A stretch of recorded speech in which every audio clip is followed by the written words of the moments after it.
This is the Clutch Picks Betting Podcast presented by ClutchPoints. Like, follow, subscribe, rate us, review us on Apple, Spotify, and of course on YouTube. My name is Sheldon Alexander, and we're heading into week 5 of the NFL season. And I got to be honest with you, the vibes are pretty high and heading into week 5. But before we get to all that, I'm joined as always by sports betting professional and creator of The Window, available on Substack and via podcast, my dude, Mr. Matt Russell. How are you, my friend? I'm good, buddy. Another successful week, right? We had that week 2 blip for you on the show, for us in the sports betting universe to varying degrees. And then back at it, week 3, week 4, the kinks are worked out. Week 5, listen, it's always going to be tricky. Don't get me wrong, right? But week 5 very much has the vibes of, first of all, we have buys for the first time all season long, right? So less games to choose from, which is tougher because you're sitting there going like, all right, like I don't really want to bet that game. Don't really want to bet that game. Okay, we're going to include that maybe in like the underdog there for a little rump action there in the round robin underdog moneyline parlay. And you're just trying to count it out and you're like, wow, 14 games, 7 of them inside of a field goal from a point spread perspective. Yeah. So then you're like, what are we left with, right? To try to pick some underdogs here and some, favorites and all that sort of stuff, right? And so we've had 4 games where teams that we liked before the season started, it's like, all right, are we going to stick with them? Or has the market caught up? And it's the same way, like headed the other way, right? The teams that we didn't like before the season are just teams that have been bad to start the season. When do we try to catch that falling knife, as they say, right? Like try to catch them at their absolute low point. There are some teams that are absolutely dreadful so far this season. And 2 of them happen to play this week, so we might just have to ignore that game. But then when you ignore that game, now all of a sudden we're down to 13 games, right? So like it's tough, but that's the life we have to live here now that we're into bye season. It's the beauty of the NFL, right? It's the beauty of the NFL and what makes this so great. And the thing that we always try to pitch on this pod in terms of bringing people into our little humble abode here to discuss NFL and, of course, picking games against the spread. For people that might be new to this, here's what we do each and every week. I'm going to pick every single game against the spread. Matt comes in with the information and education on where the line was, where it is, and where it could be going heading into kickoff. And then I try to come out on the other end, which is a much more informed pick. I try to play the role for you, the viewer, in terms of getting to have some conversations, deep dive a little more beyond just a Joe Public take. And of course, sometimes Matt convinces me to change the pick, and other times I foolishly don't listen. But hey, that's a joke. That's a bit. That's a show. Welcome back for week 5. And I mentioned week 5 because week 4 went all right. 10-6 week 4, the total season now at 34, 29-1, looking at least a little bit better than it was a couple of weeks ago as we continue to build on, again, heading into week 5. And we begin week 5, as we always do, on Thursday Night Football, as we got the Bucs in Atlanta taking on the Falcons. Falcons 1.5-point favorites. And last week we were all over the Bucs. We didn't say they were going to dominate the Eagles, but we were on the Bucs and they dominated the Eagles. And you mentioned of how big of a difference maker a guy like Vita Vea means to the Bucs when he's in the lineup versus when he's not in the lineup, and just how difficult it is for the offense and all the injuries and all that fun stuff that the Eagles were dealing with. But the way that I like to track the Bucs, Baker was balling last week. Yeah. After a loss, Baker at it again. That's just how Baker does it, right? But we're riding the wave of that. This, though, seems a little bit different because we're talking about a short week here, and they're going from home to road, obviously. I think I like the Falcons here. I know the Falcons offense stalled a lot last week. They couldn't get any touchdowns. It was pretty ugly, a lot of field goals. But I feel like short week, you tend to simplify things, get back to basics, try to run the ball, try to get Cousins to do the things that they looked more successful doing in the prior weeks. And plus, your man's Kirk Cousins says he has a newfound love for swag surfing. So with all that said, I'm going to be on the Atlanta Falcons at -1.5. What say you, my friend? I'm with you on this one. I like the number a little bit higher, but the problem is as we know from last week, right? What was you talked about the Buccaneers element, right? And of course there was red letters all over both sides of the depth chart as of Wednesday, as of Thursday, as of Friday. So for me, my play in that game was like, you know what? I'm just going to take the over here because I think both teams know what the other team can do defensively and they can counteract that. And even though there were obviously some guys out for the Eagles, I mean, listen, the Buccaneers almost got to the over, themselves. So the script kind of worked out really well for an over in that game. And that ended up cashing easily. This is a little bit different in this game, right? And yes, the Buccaneers obviously have the depth chart injuries. And listen, every team does at this point, right? Because we've played enough football that a lot of these guys who didn't come in necessarily in midseason form, which, makes sense because it's the early season, a lot of guys are getting banged up here, right? And so, I'm with you here. But the ruling is, right, with the Falcons, as I was about to say, with regards to last week, if it's a short price, don't mess with the point spread with the Falcons, man. Just take the money line, pay the extra little bit here. You can get the Falcons minus 120 on the money line at a variety of places. We saw last week, that line goes up to 2.5. Goes up to 3 briefly, right? And you can understand why people would be interested in the Saints plus 3, because who wants to lay 3 points with the Falcons? And so that's why when the look-ahead line for this game was Falcons minus 3, and it reopened on Sunday night minus 2.5, that people were like, yeah, I'll take the Buccaneers, because again, the Falcons just have this way of if they win this game, they're just going to pull it out. But what do we talk about when it comes to minus 1.5 for the home team? That's an indicator that both these teams are equals in the mind of the sports betting market.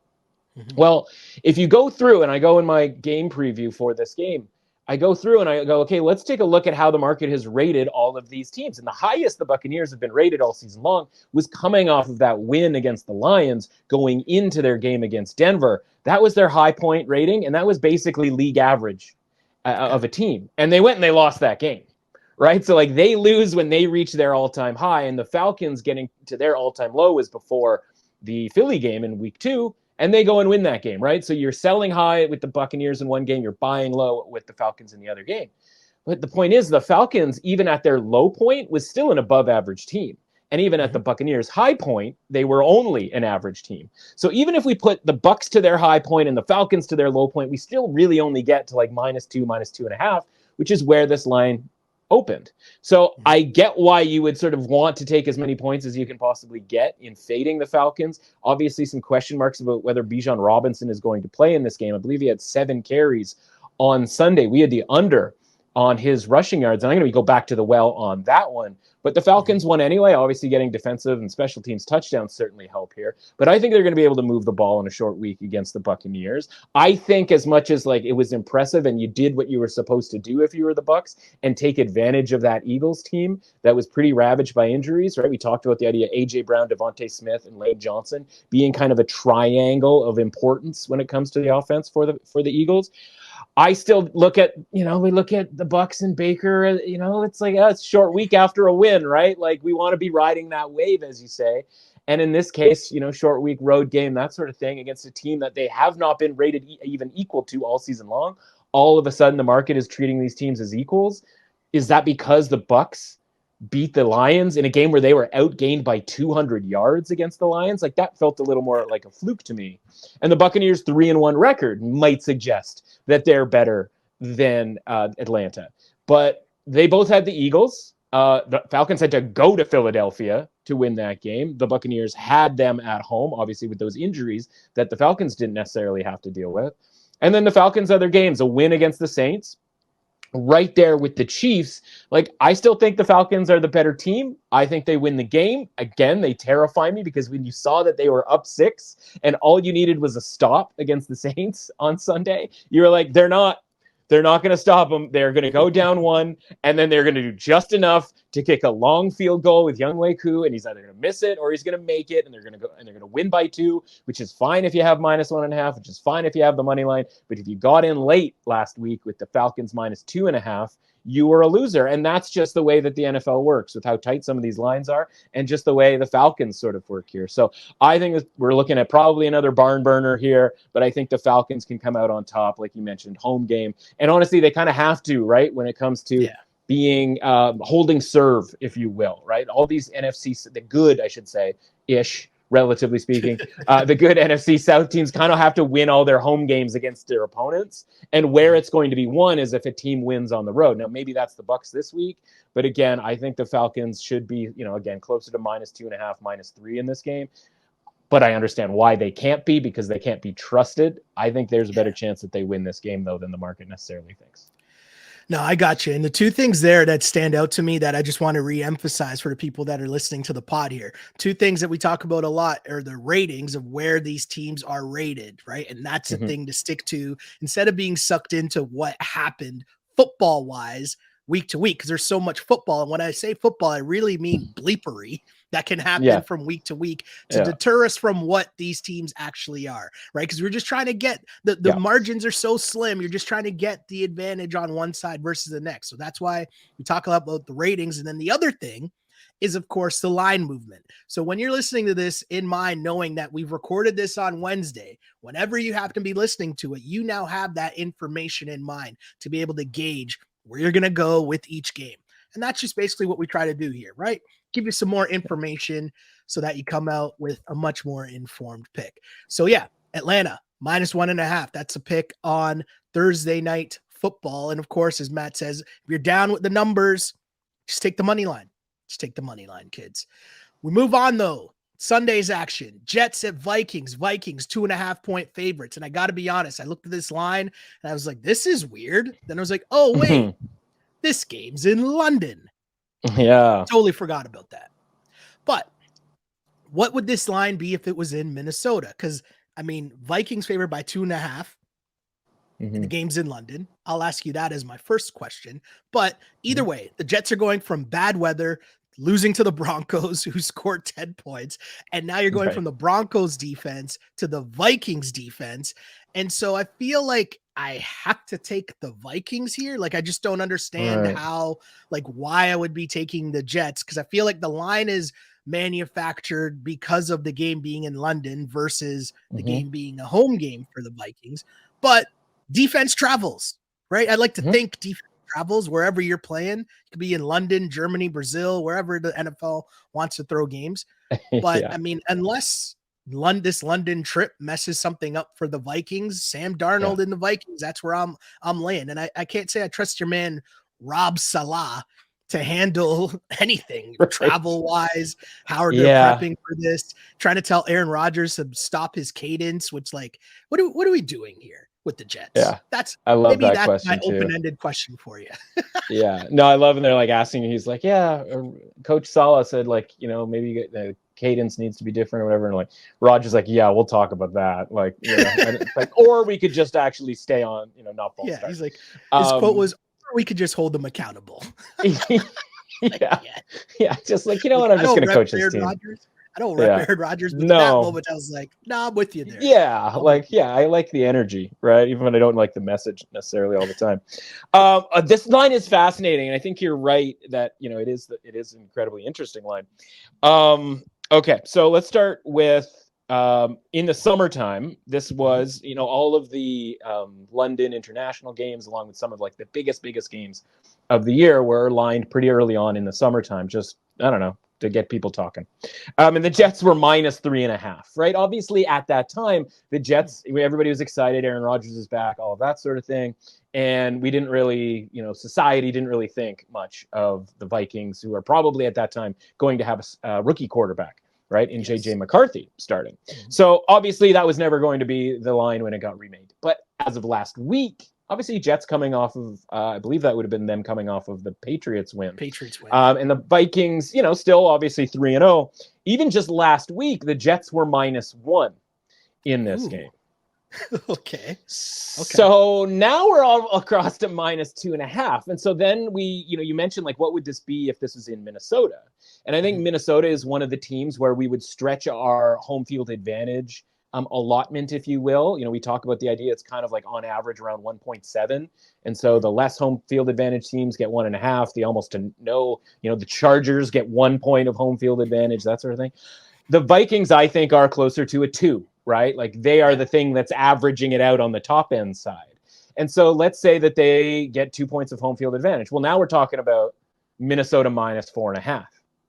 Now, like, I kind of feel like the Jets get a lot more interesting at plus 4.5, from that perspective, because that's certainly a different pricing model than we've seen. I'd at least consider the Jets. I'm not saying I'd take the Jets, but I at least consider but it's like, especially you're getting across the key number there, right? So, maybe it wouldn't necessarily be all the way to minus 4.5, because that key number sort of messes with the calculus a little bit, but like it would definitely be over a field goal.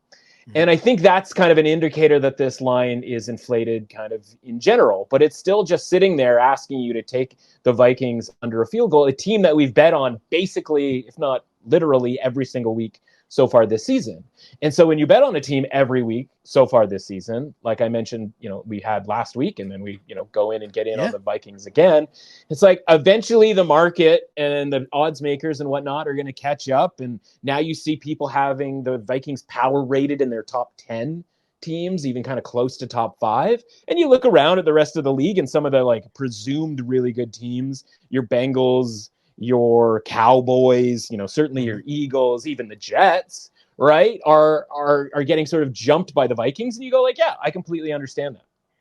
That being said, again, as we like start messing around with the rating here, like what do we have to do to get the Vikings? I mean, put it this way, before even getting into the market element, we're calling the Vikings a better team, because 2.5 points better than the Jets, because we are quite literally on a neutral field. Yeah. Right. We always go like, oh, if we take away home field advantage, what would this be on a neutral field? We're calling the Vikings 2.5 points better on a neutral field, which, similar to the conversation around Tampa Bay and Atlanta, when have the Vikings been considered better than the Jets at any point this season? Even if we think they have been, we've been getting the discount to have that opinion, right? We've been betting the Broncos last week. We've been betting on the Vikings every game this season. But now the market's caught up and is saying, hey, Matt, Shell, we're with you. We do think the Vikings are better than the Jets. And not only do we think the Vikings are better than the Jets, we think they're 2.5 points better than the Jets. And you might be thinking at home, like, well, that's not that much. But like in the NFL, like that's kind of a ton, especially, a change of perception from last week where you could, again, get the Vikings +1 in this game. So not only is it your 2.5 points all of a sudden better, it's as of last week, you weren't even the better team. And so you go, okay, on field, what do we do with this? Right? Like how does this make sense? And I look at it and I go, the Vikings resume so far this season has been somewhat propped up, obviously, by Brian Flores and the defense. But think about the quarterbacks that they've had to go against and some of the circumstances, right? It's like your guy, right? We've got CJ Stroud in there. Last week, even Jordan Love coming off of an injury, like all these super young guys. The Vikings in the first week, Daniel Jones, coming off of an ACL. It's young guy, inexperienced guy, or like guy coming off an injury. And so Brian Flores cooks up these blitzes, and you never know who's coming from what angle, and it confuses these young quarterbacks. And the Vikings take advantage of that because, as we've seen, when the blitzes and stuff aren't necessarily getting home, they can be vulnerable on the back end. That's how the Packers got back into that game. Yeah. And so you have those 4 quarterbacks who are like, man, every one of them after the game, like either said in a post game or like said to Brian Flores, like, I don't know. I didn't know where your guys were coming from in this game. Like they admitted that. Yeah. However, this week, it's the venerable Aaron Rodgers, right? Who conceptually has seen everything. So if there was one guy who, when he gets to the line of scrimmage and sees all the craziness and the nonsense and the bag of tricks that Brian Flores is trying to do, who has a chance to put the ball in the correct places to take advantage of those various blitzes, if he can read them correctly, there's not a ton of older guy quarterbacks right now in the NFL, right? It's very much of a new sensation type situation here. And so I just look at it and I go like, oh man, between the valuation here of the Vikings all of a sudden being a 2.5 point better team. And when we talk about our ratings and kind of playing around with that, put it this way, I don't know how much you want to downgrade the Jets for losing that game in the rain this past weekend. But when we start messing around with the ratings here, we're dropping the Jets to from 59 down to 54, and we're moving the Vikings up to a 59. that's still only getting us to like Vikings -1.5. Right. So we got to do some more work one way or another. Right. So are we going to bump the Jets down to like a league average team, like down to 51? I Right. And mean, okay, now we get to -2 and 2.2. And so now we got to go to the Vikings and go like, now you're a 60. Right. You're in the 60s. And that's like division winner territory. And yeah, they're leading the division. But like, is that the team we think that the Vikings are going to be going forward? So I think it's a really big test for the Vikings. And as much as I want to be like, let's ride the wave like one more time, like until the wheels come off, like there's a reason I do what I do with regards to like working these ratings to sort of understand what the market thinks of these teams. And the reality is the Vikings have been, the market is caught up to our opinion on the Vikings and caught up to our opinion on the Jets. And honestly, like, it's a pretty big adjustment for both. And so I think like, first of all, the value is on the Jets. And then I can conceptually see, Sauce Gardner being locked up against Justin Jefferson and having some success there and being sort of problematic for Sam Darnold. And the running game, not necessarily having the same success against the Jets defense as they have against, the Packers, the Texans, even the 49ers defense, and certainly the Giants in that first game. And so it's just a considerably different setup. It's a considerably different, rating perception element here. And then obviously the quarterback on the other side, like he has seen everything. And as much as we think like Brian Flores is on another level, he's not creating things that like no one's ever seen before. He's only creating things that the young guys haven't seen before. Yeah. No, all of that, I get it. The only thing that's holding me here is it being below the 3 points. And I know that's the attractive part. Yeah. Yeah. And I know that in my mind, the 2.5, we've talked about it, right? The 2.5 is the new 3. I feel like we rarely see 3-point spreads anymore. It's mostly like, I feel like we used to see a lot more 3-point spreads. And now it's just 2.5, 2.5, 2.5. So like that part's very interesting. And I will say this too, the closer we get to Sunday, if this line doesn't move, if you think everybody is staring at this and saying, yeah, of course I'm on the Vikings, how can the line still be at 2.5? That will be a telltale sign for me heading into Sunday morning. I'll be very honest. So I'm saying this right now, Vikings 2.5. That's where I'm at. I'm staying there. But I'm going to put the alerts out there for people listening to this. If you wake up on Sunday and you're still like, yo, this line is still at 2.5, how does this make sense? Yeah. I mean, Matt just laid it all down for you. Yeah. And that's, I think, the thing, sense? right? Because especially when we're talking about it on Wednesday, right? Where like, I haven't made a decision to bet the Jets. I'll point this out. And again, listen, it's Wednesday afternoon. Jets +3 is -118 at DraftKings right now. Yeah. And we talk about like key numbers, and obviously 3 being the keyest of all the numbers, right? Like, what are you willing to, you can bet any line you want. You can bet Jets +7.5 if you want, but you're going to be paying like -260 for it. Like, you know what I mean? Like that, you can do whatever you want with this stuff, but like, at what price are you willing to pay for it? And Jets +3 for me at anything less than -120, which, like I said, is widely available at DraftKings right now.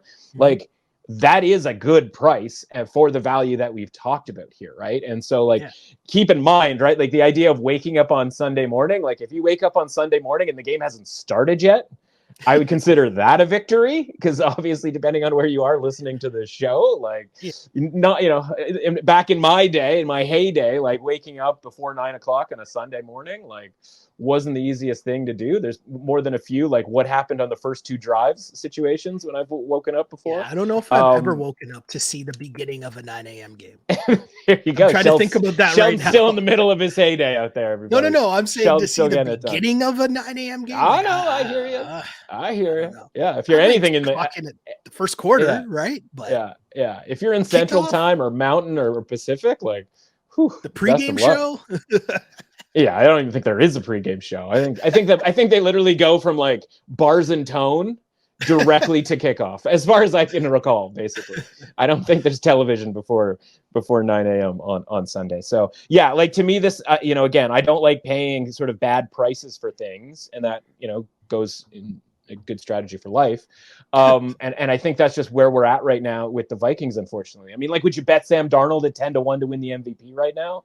Like, no, I don't really have any interest in that. I'll stick with my Kevin O'Connell 20-1 to win Coach of the Year that is currently +190.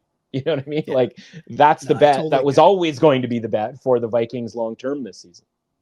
Totally get it. I'm on the Vikings -2.5, but I'll feel a lot worse about it when I wake up Sunday morning and see the line still at 2.5. You know, when you discover a new binge-worthy show or a song that you can bump on repeat and you have to share it with your friends so they can experience just how awesome it is? That's kind of what it feels like when you discover that Mint Mobile offers premium wireless for $15 a month when you purchase a 3-month plan. It's such an awesome deal. There's no way you can keep it to yourself. Ditch overpriced wireless with Mint Mobile's deal and get 3 months of premium wireless service for $15 a month. All plans come with high-speed data and unlimited talk and text delivered on the nation's largest 5G network. Mint Mobile is here to rescue you and your squad with premium wireless plans because friends don't let friends overpay for wireless. Say bye to your overpriced wireless plan and switch today. To get this new customer offer and your new 3-month premium wireless plan for just $15 a month, go to mintmobile.com/clutch. That's mintmobile.com/clutch. Cut your wireless bill to $15 a month at mintmobile.com/clutch. $45 upfront payment required, equivalent to $15 per month. New customers on first 3-month plan only. Speed slower above 40 gigabytes on unlimited plan. Additional taxes, fees, and restrictions apply. See Mint Mobile for details. So we'll say that and we'll move on to a big boy game here between the Bills heading to Houston to take on the Texans. Bills are point favorites on the road, and they got out toughed, we'll say. They got roughed up by the Ravens last week. And it was very interesting. It was very funny because I went back just to listen to what we said about that game. And it's not really something that we say often, but it was like, this just kind of seems like the kind of game the Ravens get up for, which is not really like betting advice that we normally lean on. You know solid handicapping. Yeah. But it just rooted in sort of other than vibes. But it made sense, right? And then you watch that game and right off the bat, Derrick Henry is just running wild. Like it was just an insane play. But anyways, the Bills, they got run over. Cool. They got run over by the Ravens, but there's no shame in that because that happens to a lot of teams in the NFL the last couple of years. That trick play, though, they might want to, put that to the bottom of their playbook. Throw that in the old holster. That might have ended their jams there. Meanwhile, Houston escaped with the win, literally escaped with the win against the Jags. The Bills were embarrassed. I'm not writing off the Bills here by any stretch. I just think the reason I'm going to take Houston plus the point here is just because I feel like the Bills, that's a physical game to come off of and then now head into another tough game on the road. It's not going to be as physical, but I still think Baltimore might have some lasting impact on them for another week. Okay. So for that reason, I'm on Houston. Okay. I love the Bills in this game. I knew you were going to say that. Oh, wow. Okay. He's got a read on me, everybody. And here's why. To me, it's matchups, right? And you mentioned with regards to like the out physical, I think they were outsized as well, right? And I think it was Sanchez, the guy on the TSN up here in Canada, he mentioned during the game, he sort of singled up kind of blocking combinations on the outside where it was like, look at this guy, having to try to beat the block on this guy. And it's like, because the Bills play, they're sort of lighter, right? Like they play a little, a lot more nickel, and even the linebackers are sort of better at coverage and that sort of thing. And it was just kind of a bad matchup for them. And that was evident early on in the game, obviously, with a couple of the run plays. But the fact that the Bills got that to even, it's going to sound weird, like the fact that they got it to 11 in the second half, and sometimes you just have to kind of trust your sort of feeling in the moment. And listen, I live in a state of dread every time a team of mine like goes up in a big way, because I'm like, this is going to be even more painful when they lose. Like part of me preferred it to just be 20-20 the whole game instead of like having a 3-touchdown lead. Because, Lord knows I've been through a few like blown leads, having thought I nailed the handicap before.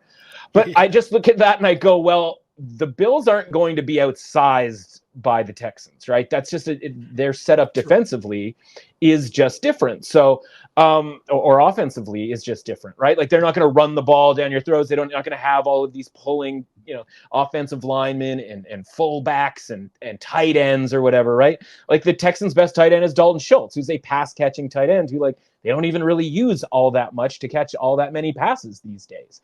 Offensively, at least the Bills have Christian Benford, who's one of the sort of guys that not a lot of people talk about from a metric standpoint, but is one of the best corners in the league. Well, that doesn't help you all that much against the Baltimore Ravens because, again, Baltimore is just going to try to run the ball all the time.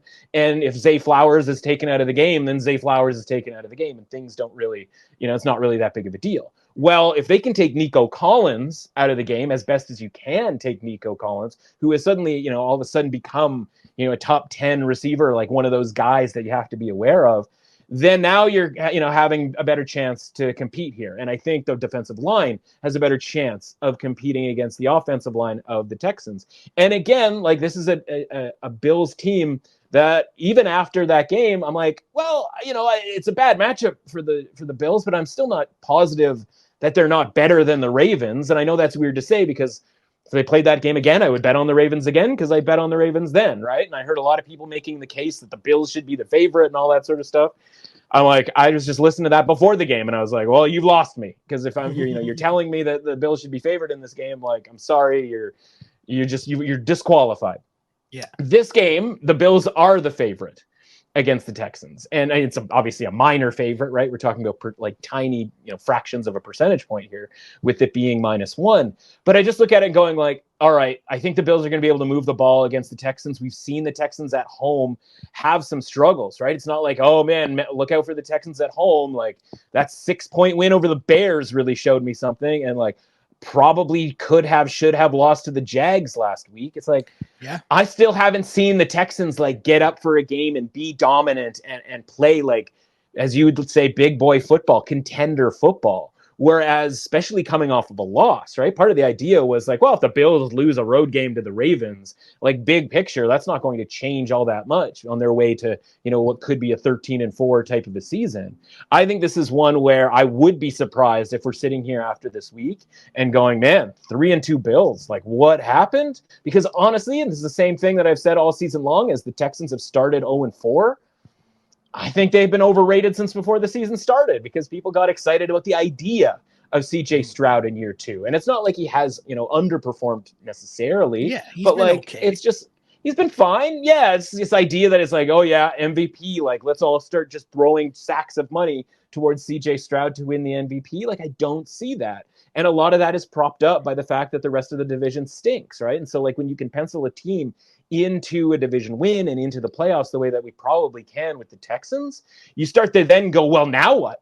Well, if they're already in the playoffs, they might be a contender to win the Super Bowl. And it's like, God, like we saw what it looked like last year when they went to Baltimore in that playoff game. Like, I'm going to need more than like adding Stephon Diggs and then a couple of other players, some nice pieces, don't get me wrong, but like they still can't really run the ball all that great. And again, the blocking is a bit of a mess and the flag is out. My guy is going to change it. And I love it because this is one of my favorite plays this week.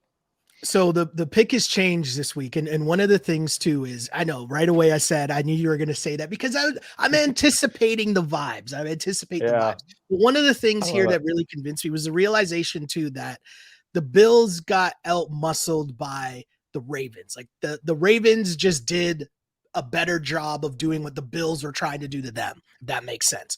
Run the ball, control everything, control the line of scrimmage, do all that. Now, the fact that happened to the Ravens, exactly what you just said, doesn't mean that that's going to happen versus the Texans. It's not even how the Texans play. They completely different teams. Struggled to run the ball, especially without Joe Mixon, and Cam Akers not been doing it. So like they've struggled in that sense. And the Bills are more suited to try to slow down Nico Collins in that passing attack, right? You're not going to stop it, but slow it down. Right. And that Jags win was they could have lost that game if the Jags were not the Jags this season. That's probably an L. So this is an easy change for me, but this is what I mean. Being able to have the conversation. This is where I'm leaning. Okay. Come on the other end with a better pick. Here we are. Let's do it. That's the show. Love it. That's a show, kids. That's the show. That's what we're doing. We move on to the aforementioned Ravens. The Ravens are 2.5-point favorites heading to Cincinnati to take on the Bengals. And I'll start here again. 2.5 being the new 3. I feel like these classic NFC or AFC North battles, same thing with the NFC East, always used to be 3 points, 3 points, 3 points, and the home dogs would be the bet, right? Mm-hmm. So that's my lean here. It's my lean. Okay. I'll say that here. As mentioned, Ravens ran the ball all over the Bills, but I feel like the Bengals, when they're healthy, and the question is, are they healthy, right? But they know they're ready for that more physical style of play because that's just what the AFC North is, right? Physical football, strap up the helmet, let's go. Mm-hmm. So I feel like they'll be better suited for that. I like how the offense has looked a little bit better, obviously, with having T. Higgins back and Jamar Chase, making Jamar Chase-like plays. At least that looks a little bit better. I really would have loved to take the 3 points in this game. I really want it to be 3 points, but I'm aware that we don't get the 3 points in most cases. This is also got to be close to a kitchen sink game for the Bengals. Because if you lose this game in the division, you're cooked. You're cooked. Yeah. No? Yeah. No, it certainly feels that way. I always kind of break this thing down by, the numbers. And I look at it this way. There are 3 teams essentially in the NFL that have earned the right to be considered like truly Super Bowl contenders, like the expectation of a Super Bowl contender. And the reason we break this thing down into like the rating out of 100, right? Because it gives you pretty significant tiers, right? Like to be a Super Bowl contender where we go like on any given week, we expect you to play like a Super Bowl contender. That's 70. Right. And if you start playing like historically great, like we've seen the 49ers getting out of control with like 5, when they go on 5 or 6 straight win, heaters when everybody's healthy and you're like, oh my God, they're up to 78, 79. You're like, hang on. Like are they going to break through the 80 mark? Like we don't do that. Right. Like we haven't done that since like the Patriots back in like 2007 or 11 or whatever it was when they were at their absolute best. And so the 3 teams are the Chiefs, the 49ers, and the Ravens. Right, that allow for us to sort of reasonably say like 70 is kind of their standard. Mm-hmm. On a week-to-week basis, are they capable of a 60? Absolutely, right? We saw a quarter, a fourth quarter against the Raiders for the Ravens. That was a very 60 or even worse quarter, right? But overall in that game, like they were at least pretty good. Yeah. 49ers, obviously incredibly banged up, and that's going to drop their sort of expectation on a given week into the 60s because they're not at full health, right? Same sort of story with the Chiefs. And so I look at this game and obviously the Ravens coming off of that game last week. And I go, are we ready to put the Ravens right back to 70?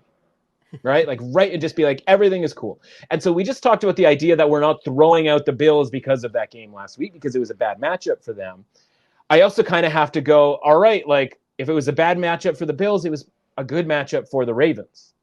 Yeah. And so part of it is am I going to just be like, hell yeah, with the Ravens all in, the same way a lot of people will when you win a game by 3 touchdowns on Sunday Night Football. And I'm just going to be like, let's just hold off on that. Because the other element to this is obviously the Bengals. And so the Bengals won last week. Wasn't the most impressive performance in the history of time. Who knows what happens if Carolina converts on that 3rd and 4th and goal from the 1-yard line early on in the game. We might have a considerably different picture of what happens. But the point is that the Bengals, who came into the season, as you'll recall, rated pretty much identically to the Ravens, right? 10.5 win total, tied amongst the AFC North, in the AFC North odds. And I go, well, if that was the team that was playing at the, in week 5, what would it be? It'd be -1.5 for the Bengals, right? Because these 2 teams were rated equally. Well, so we have seen that the Bengals have taken a dive, if you will, in their rating because the point spread has moved 4 points. They have gone from favorite to underdog, and 4 points is a pretty significant move in our rating system. And so going into the season, people were conservatively keeping the Ravens at around the, mid to high 60s. Same with the Bengals. The Bengals are now back to, for this number to make sense, have to be in the low 50s. And again, we look at them and we go that might be true, but it's certainly not overrating them. and overrating their potential. And then also like the idea that like, okay, there's a difference between being like a 6-point favorite and a 4-point favorite, or a 4-point favorite and a 2-point favorite. There's a difference between being the favorite and being the underdog when all you need to do is win by 1 point to get the W on the standings column. Right. And so I just look at this pretty similarly, actually, to the Jets and the Texans game, where, you said like 2.5 is the new 3, because as soon as some of these games go to 3 or open at a flat 3, guess what happens? People take the 3, people take +3, and then it gets moved down to 2.5, and often where you have to pay a bigger price. And so we talk about the Jets being -118 at DraftKings. To have them at +3, it's going to be the same situation with the Bengals, right? Barring some sort of injury the rest of the week, it's never going to get to be a -110 on either side +3, but +3 is the number. And so now it's just a matter of shopping, right? Shop around. And shopping doesn't mean at, Thursday at 2 p.m., you just take the best price you can find. It means comparing a price at Thursday at 2 p.m. to Saturday at 9 a.m. to Sunday at 12:45, right? Like, we're trying to get +3 with the Bengals, obviously at the best price we can possibly have. Sort of decide what you're willing to pay in the same way that if you were buying a house or buying a car, you'd be like, this is the most I'm willing to pay. Like, that's kind of the deal here. So I just look at it that way, where I'm like, I think the value is on the Bengals. We talked about the idea of the Ravens being like a spot where they would, win, because statistically, for whatever reason, Lamar Jackson's really good in 2 situations. One, against the NFC. I don't know why. The guy's amazing against the NFC, and the Ravens are amazing against the NFC. And 2, in prime time. Well, the last 2 weeks, they have played an NFC team, and they have played in prime time. And so if add those 2 records together, and you're sitting there going like, well, we probably saw the best the Ravens have for 2 straight weeks. Yeah. And what do we talk about all the time?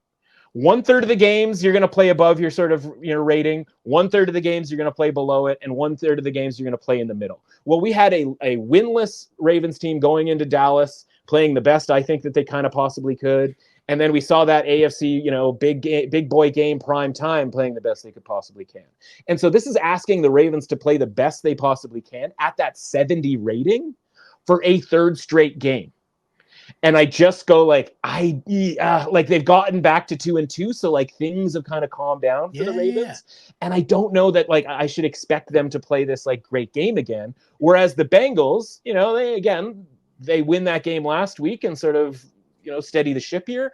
They can really push towards kind of getting back into the season here if they can get a home win against a division rival, the team that they were again tied with in the odds before the season started here. So I think there's a better chance we get the best Bengals performance, and we just get kind of a meh performance out of the Ravens, even though they're going to want to play great. You always want to play great. Can you, right? And so, it'd be one thing if we were giving 2.5 points with the Bengals, but it's another thing when like we can get 3 here, I think, at a better price than -120 at some point this week, because of how people feel about the Ravens, having watched them destroy the Bills on Sunday night.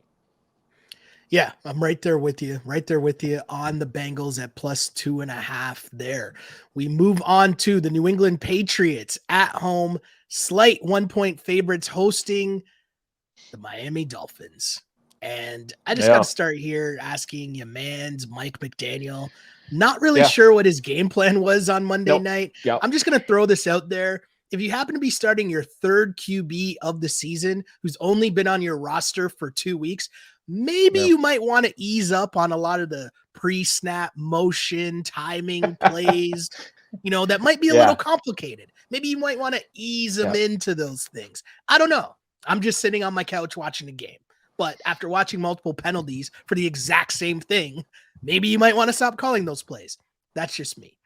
Anyways, this game, as mentioned, the Patriots are 1-point favorites. And I say all that to say I'm on the Dolphins this week because I feel like the second week of, them having time to work out the kinks, maybe McDaniels figures out more what Snoop might be able to do at QB more and tailor the offense towards his strengths more. Don't know why that would take you a full week to realize that. Again, story for another day. Yeah. I'm not bitter. No. I'm not bitter. No. I'm not bitter about taking Miami on Monday night. But I didn't. Yeah. I'm on the Dolphins here. Because the Patriots, I mean, as long as Jacoby Brissett's still there, I feel like I have a tough time rolling with the Patriots. But I mean, listen, we're really talking about two bad teams here. So yeah, anything is possible. But I feel like I should get a better performance out of Tyler Huntley and the Dolphins in this game, a divisional game. Yeah, you're like, I'm not bitter, and I'm like, yeah, like I didn't do 15 minutes off the top of my podcast, The Window, on Tuesday about Mike McDaniel and all the things that indicated a poorly coached team, right? That came from that game, because I go into these Monday night games and these Thursday night games and go like, all right, we're going to take something that I think about watching these games, and it could be a betting, thing, like that doesn't necessarily have to do with this game, other than it just kind of, made me think of it, or maybe it is something about one or two or four of these teams. And in that case, it just became pretty clear that what had to be talked about after that game was just how bad the Dolphins looked, based in, strictly on just coaching, right? And like what good coaching versus bad coaching, necessarily looks like. And this assumption that Mike McDaniel is a good coach, when the reality is like he's a one-trick pony. Right? He's got the offense. It's based entirely on timing, like whether that's Tua or somebody else, like having the receivers that they do and the speed that they have and putting that, forward, and then hopefully having some talent on defense to be able to basically outscore your opponent. And we have been sort of concerned about the idea of their defense having that talent, right? Like guys like Jalen Phillips are constantly in and out of the lineup. And then a bunch of the other guys that weren't, that aren't on the team anymore, right? Your Christian Wilkinses, that not a lot of people talk about as being kind of the key element to the Dolphins defense and getting pressure up the middle and stuffing the run and all of that sort of thing. Because you could see the Titans, who, by the way, lost their quarterback in the second drive of that game, and still managed to figure out something to be able to get that done last. I feel like that might have helped the Monday Titans, night, but we'll get there. Well, yeah, and listen, there's certainly a situation with a lot of these teams where they're one quarterback injury away from being a really good team, and that might be the case with the Titans, because if Mason Rudolph starts the first two games of the season, the Titans just win both those games. Like, I'm convinced of that. And the thing is they're going to commit to Levis because they have to find out whether this guy can stop doing all the dumb stuff that he does. And you're right, like if he stays in the game, we already saw one interception that was based entirely on him being confused, being surprised, and quite literally saying afterwards, I didn't even see the guy there, right? And if you can do that once, you can do that a bunch of times. And so, you're right, man. The Dolphins are going to have to score, probably defensively. And they might have if Will Levis was still in that game for the final three quarters, because that game was super competitive the whole time. But from a betting perspective, you go, all right, I'm mad about Mike McDaniel. He is an idiot. That was pathetic. No one seems to care. No one was, coached up to not do some really dumb stuff. The ball is on the ground. Nobody's going to recover it, right? We're going out of bounds on punt, returns, like the punt muff that they barely, got away with. All of this stuff. I don't want to get into all of it, right? But the point is, you're going to go well, you know what? I want to bet against the Dolphins next week. And I think that would have been a reasonable instinct, except for who comes rolling down the tracks here? It's the New England Patriots. And you're just like, Mike McDaniel might be a one-trick pony. The Patriots are a zero-trick pony right now, right? It might be a negative trick pony. They're minus tricks, right? I don't know how that would sort of look, but they're basically it being looks like tricked. The Patriots. Yeah. I don't know what the metaphor is, I should say, right? And so they're being tricked constantly. Yeah. So, and honestly, I would bet the Patriots, except for every time you think about betting the Patriots, there's another piece of bad news. And the most recent one is that center David Andrews appears to be headed for IR, right? With an investigation on, I believe, a knee or shoulder. I don't, who can keep track anymore with all of these different guys and their different injuries. But the point is that was already a bad offensive line. And the best guy on the offensive line might have been David Andrews, certainly the most veteran guy on the offensive line. And so, we talk about all the time about the idea of did you get embarrassed last week? Because that's the thing that motivates. And I don't know that the Patriots got embarrassed. They were somewhat game against the 49ers, but they were just never going to beat that team with the guys that the 49ers ended up having in that game, right? Debo comes back. Obviously, Kittle comes back. He makes, and they all do the things that the best players on the teams do, right? You have our guy, future defensive player of the year, Fred Warner, does Fred Warner Superman things, right? Again, I don't know how he's not the favorite right now for Defensive Player of the Year, with literally a significant hand in every game that they've played with regards to getting turnovers. Anyway, absolutely stuffing the stat sheet, as they say. And so, I mean, to be honest with you, like I said at the start of the show, this feels like a game that we can just ignore. Right. And I know that's a long way to sort of say, like, we need to ignore the game. But I also think you're right. Like, you get another week of practice with Snoop Huntley and the things that we thought that they were going to be able to do before Monday night's game. Like, yeah, maybe they start doing it against a Patriots team that is, like, you know, obviously arguably one of the worst teams in the league, or definitely one of the worst teams, but arguably the worst team in the league. So, like, this is a pride check game because you have the bye week coming up next. And I'm pretty sure, like, I'm just sort of skimming through the schedule here, I don't see Miami on the board here for next week. And so Miami, it's just like week 6. Yeah. Bye week. Yeah. Week 6. Like, get into the bye week with a win over the Patriots and then just kind of start fresh, because I think maybe Tua comes back in week 7, right? I think they said 2 weeks. I don't know if it's possibly 2 games or 2 weeks, right? So anyway, either way, like, you can still see the light at the end of that tunnel. And even if he isn't coming back after the bye week, that buys you another 2 weeks with Snoop Huntley, right? So it's like, it's less about Snoop Huntley. It's more about the rest of the team. And, like, are they interested? Like, Tyreek Hill can come on and be like, oh, turn the lights up. Like, we got a Pro Bowl quarterback with Snoop Huntley. And then, like, he just kind of doesn't really give a bleep during the game, right? Where the ball is rolling and they're throwing the ball backwards, and it's just we talk about buttoned up. It is just unbuttoned, the entire thing, right? And so Dolphins, will you play buttoned up? Because if you play buttoned up +1 against the Patriots, like, you're underdogs to the Patriots. Like, somebody mentioned that in the locker room, like, do we do the thing where we say, like, nobody believes in us? Because right now, after Monday night, nobody believes in you. But, like, this is a chance to get a win, to go to 2-3, right? Which is, like, not a disaster. And like I said, like, maybe you sort of get it together after the bye week and you get a third win. And now now you have got a chance to get back into the season. It's a pride check for the Dolphins. Whereas, like, the Patriots, pride, no pride. They just don't have any players. They don't have any tricks. No, for sure. Right there with you. And it's funny too, watching that game on Monday night when 2 of the, like, nicer broadcasters, like, not the hot take guys in terms of Louis Riddick and Dan Orlovsky, are basically telling you the whole game, why don't you throw the ball over the middle of the field? And then by the end of the game, when they start doing it, it's like, that's what we've been talking about. Use the tight end, man.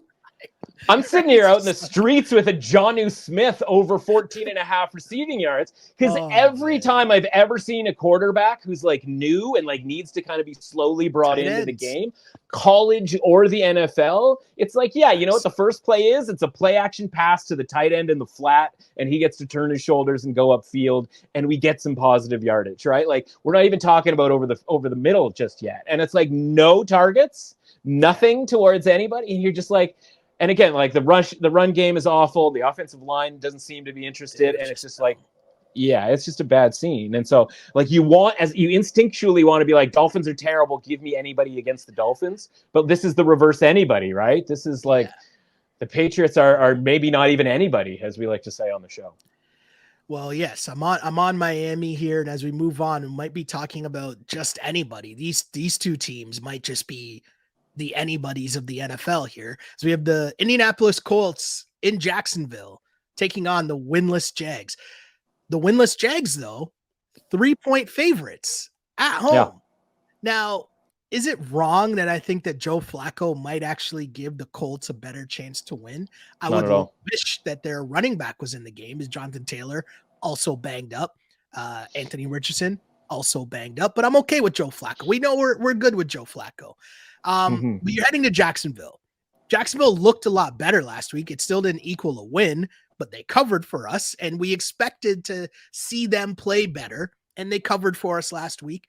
That was good.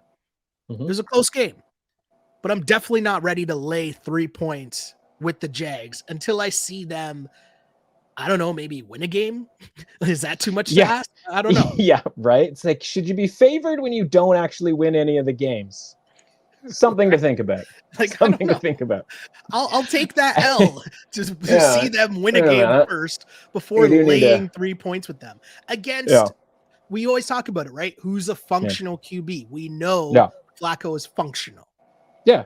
That's Another team, right? Mason Rudolph, Andy Dalton, like another team that right this second is better with the backup quarterback. But that's not what we're trying to do, right? We're not trying to be league average. We're trying to be that 70, right? And so maybe Anthony Richardson can be that, help us become that 70 down the road. Maybe Bryce Young can. Maybe Will Levis can, right? And right now you're sitting there going, like, those three guys? Like, I don't think so. But like all those three guys were at one point like considered possibly the Sam Darnold, the Baker the next Mayfield, big thing. Right? Yeah. And it's funny how like then Geno Smith. And then those guys shift to now becoming those guys that you can't win a Super Bowl with, even though at one time they were drafted number 1 overall or in the top 10 or whatever, to be the guy that you can win a Super Bowl with, right? Like it's all just a very sort of weird thing where it was like, well, yeah, you couldn't with Sam Darnold on the Jets when he was 22 years old, but like maybe you can when he's 25 or 26. Like, wasn't that the reason he was drafted, first overall? Like, I imagine Zach Wilson 4 years from now is all of a sudden going to be the like unsexy guy who's taken over for whatever first round draft pick is injured or ineffective on some team that we don't even know what team he's going to be on, right? Like, it's just this weird thing where it's like, if you don't do it in the first like 3 years, it's just never going to happen. But like the talent was always there with Sam Darnold. Obviously the talent has always been there with Joe Flacco, but like he's 100 years old and like, again, it's the Browns last year, it's the Colts this year. Like there's going to be a ceiling to it. And people don't like ceilings. They hate them, right? They want a sunroof. They want to fly through that roof if it's a nice day, right? And so I go like I'm hoping, as somebody who is interested in the Colts in this game, I hope Joe Flacco does get the start, because I think this Jags team, you've already heard in the reports, they're checked out on your guy Doug Peterson. Like that's not what you want to hear, right? Like we're this close to getting the vote of confidence, which of course means like after the vote of confidence becomes the actual firing. And listen, it's their home game, like you said, they're favored despite the fact that they never win. And then they go to England for 2 straight games against, I think it's like the Bears and the Patriots. So again, this is why we liked the Jags last week, and the idea that if they win, now we could get some momentum going. But they go and they blow that game, and you go like, and again, the reports that everybody's checked out on Doug Peterson. You just go like, oh, I don't want to be laying points. I don't want to be laying points with the Jags, man. And like, I'm not psyched about taking the Anthony Richardson Colts either. But look, this is a matchup that's always been jamming up. Honestly, either team, whichever team is good that year, the other team like messes their bleep up, right? And so, I think you're getting +3 in a game here where I look at it from a rating perspective. Like the Jags rating got kicked way down. That's why they covered that game, right? Obviously the first 3 games of the season got to a point where they're like, this game against the Texans last week probably should have been 3.5, but the Jags were bad in the first 3 games, or at least the last 2. And then the line goes to 6.5 and comes all the way down to like 5.5. And they lose by 4 and they cover. So we get credit for that. And that is playing the market, right? That is buying low. So the rating doesn't really change. It comes up maybe a point or, literally a point from our rating perspective. But the Colts won that game against the Steelers, speaking of a team that was rated super low. And they won that game last week, but their rating hasn't changed. And if we think that they're a better team with Joe Flacco, that the rating should probably change with it, right? It should bump up. I'm not saying to an average team, but certainly like kind of that, around below average type of a team. So yeah, man, like I think it's Colts or nothing here. Cause again, I mean, sometimes it's just as simple as the first sentence that we said, where you're like, why would I lay points with a team that doesn't actually win any of the games? Yeah. Super interesting stuff there for sure. Can't really say I'll be watching a ton of that game, but I'll tune in. I'll see some Joe Flacco magic. There's only 6. There's only 6 at the 1:00 Eastern window. That's fair. In that That's game. fair. Like, I'm gonna be looking for a 7th thing to watch. And I'll be like, is there some tennis that I can throw on a screen? Like vacation. We move on to the San Francisco 49ers, 7.5-point favorites against the Cardinals. I got to be honest, I don't really know what to make of both of these teams. At least the one reason I'm not really sure about the Niners is because constantly just got to check who's playing, who's injured, who's not. Fred Warner, you mentioned his beast mode INT, like 45-yard return for a touchdown last week. Well, he didn't play in the second half because he was banged up. George Kittle. He played last week, but he's banged up this week again. Considered day-to-day right now. We don't know if he's going to play. Debo was back last week, and he played. So for now, my lean here, fine. right? Yeah. My lean here, you mentioned it earlier. When the Niners have the majority of their guys, they roll. Yeah. They should be able to roll against a Cardinals team that they blew out twice last year, a Cardinals team that got blown out last week by the Commanders. And the Cards, I mean, right as you're ready to maybe give them a little bit of credit, think Kyler might be different, they just lay an egg last week against the Commanders at home. So now going into San Francisco, it's 7.5 points. It's a lot. I don't really like it, but I'm laying the points with the San Francisco 49ers here at 7.5 points, as long as Fred Warner, Debo, and Kittle play. That's the key here, people, okay? Yeah. Listen to me now, as I need those dudes to play. Yeah, well, so right this second, you can get 49ers -7, -112 at DraftKings. That is a negligible price, right? If you want the 49ers, take the 49ers at that price. But it is somewhat indicative of the idea that 7.5 is too high of a point spread, whether that's based off of everything that you said, or the idea that right up until they got Jaden Daniels right in the face last week, right up until the point where like people started to like the Cardinals a lot. I like the Cardinals, and then you go, oh, you know what? It's the same old Cardinals. It's the same old stupid Cardinals, right? Where it's like lack of consistency.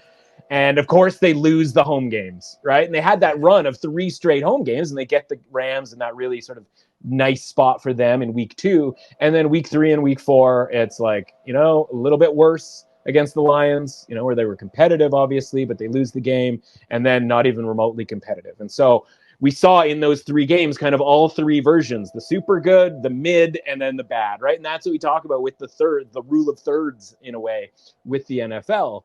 The problem is with the same old Cardinals concept and Kyler Murray is like, don't you want Kyler Murray, backdoor Kyler Murray, where it's like, oh man, it's +7.5, like they're hanging around. He's making just enough plays. And like, what if Fred Warner isn't? Like, what is this line going from 7.5 to 7 based off of, right? Is it based off of that backdoor Kyler Murray concept? Is it based off of people knowing that Fred Warner is not going to be, able to play, or, a couple of the other significant 49ers? Like, what is that off of? And I think, because there's a handful of different things that it could be off of, that's why I would want the Cardinals at +7.5, right? And so this is kind of a wait and see approach. I don't think it's going to go through 7 where you're going to be able to get like -6.5 for the 49ers if you still like the 49ers. But it just is like, if we talk about same old Cardinals, I think same old Cardinals here probably loses, by 6 or 7 points here in a competitive game where they play really well. And the 49ers are kind of like, a little bit shell-shocked because maybe things aren't going as easily as they did against the Patriots. Like, again, keep in mind, like, that was the Patriots last week. Like, oh yeah, not all is necessarily well, or like, shouldn't we think that it was all necessarily well? Because what if Fred Warner doesn't make that play? What if George Kittle doesn't bring that touchdown down? And certainly right at the end there, like the back door was wide open as far as Jacoby. If it's anybody other than the Patriots and Jacoby Brissett down 17, like they probably score a touchdown there and the 49ers win by 10 and they're content, but their bettors aren't because the Patriots +10.5 would have covered. So, listen, man, it's a fine line with all of these spreads, but especially when it comes to what the Cardinals are at least capable of when it comes to, the fourth quarter when the chips are down and just trying to get back in the game and covering a number backdoor.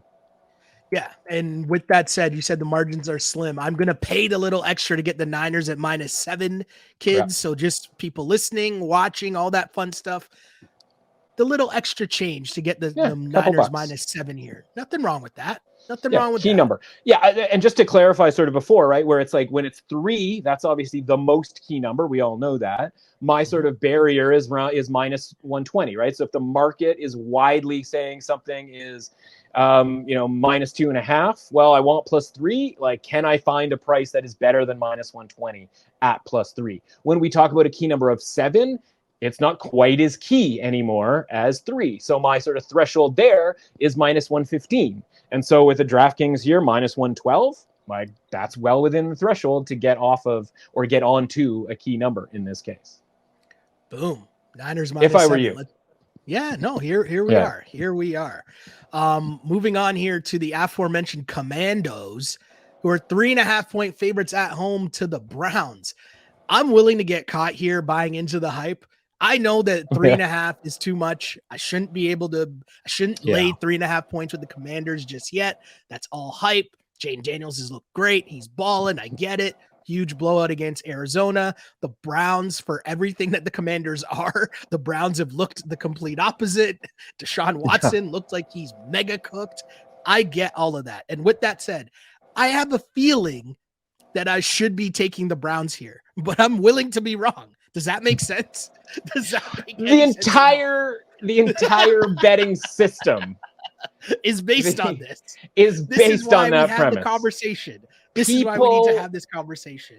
People love being wrong if they can be wrong on the side that everybody else is wrong. You know what I mean? Like they're like, well, yeah, I'm willing to be. Yeah, if you take the Browns, fault, it's their fault. Yes. If you How take did you the lose Browns, to the Browns? Yeah, if you take the Browns and you're wrong, you're the moron who took the Browns. If you take the Commanders and you're wrong, what happened to the Commanders? They were playing so great. Like, what a terrible performance by the Commanders, right? And you and everybody else at the bar and all your buddies on the chat are just shoulder shrugging, going like, I can't believe my 17 parlay lost on the Commanders. Like, who could have seen this coming? -3.5, right? Where like you're giving up the hook on the key number. Like you are quite literally getting hooked line and sinker into this deal. It has to be reminded that like 2 weeks ago that they should have lost to the Giants at home. Like, you know what I mean? Like it's just, it has to be reminded. You're never as good as your last game. And listen, I was the guy who said like that, you know, there was value on the Cardinals last week as a favorite. So like, I get it. You'd be like, man, you're just missing out. I'm also a guy who has a ticket on the Commanders to win the division this year from before the season started. Right. So like, and, you know, over win total and all of that stuff. I just go like 3.5. Like that's pretty clearly a massive change in direction because last week this game was a pick 'em. Can you at least tell me some Browns dudes are coming back from injuries? Like some No, dudes I can't tell you that. I cannot tell you that because that's not necessarily the case. But I'll put it this way. Like, what if they don't call what it was, I'll say, a BS holding call on that long touchdown from the Browns last week? And they're coming off of a win, right? And like maybe now we're not getting 3.5 points. Now, I should be, you know, worth mentioning here that this is sort of teetering between 3 and 3.5, right? Where you have to pay a little extra for the 3.5, or if you like the Commanders, you can pay a little extra for -3, right? Because God forbid any of these sportsbook just stick with a number at around 3. Everything has to be somewhere in between 2.5 and 3, or somewhere in between 3 and 3.5, right? And just the idea that this is on that sort of 3.5 side. Yeah, just checked again, and it's at 3 right now. What the hell? Okay. Yeah, but like -3 is like -120, right? Like depending on where you're looking. Right? Like there's no flat -110s, at least not that I've seen so far. Yeah, like DraftKings -122, which is outside the threshold that we talked about. The idea of like, okay, well, if it was under -120, then I would think about doing it. But I have to like that side. So yeah, for me, like, you know, again, look ahead line was pick 'em.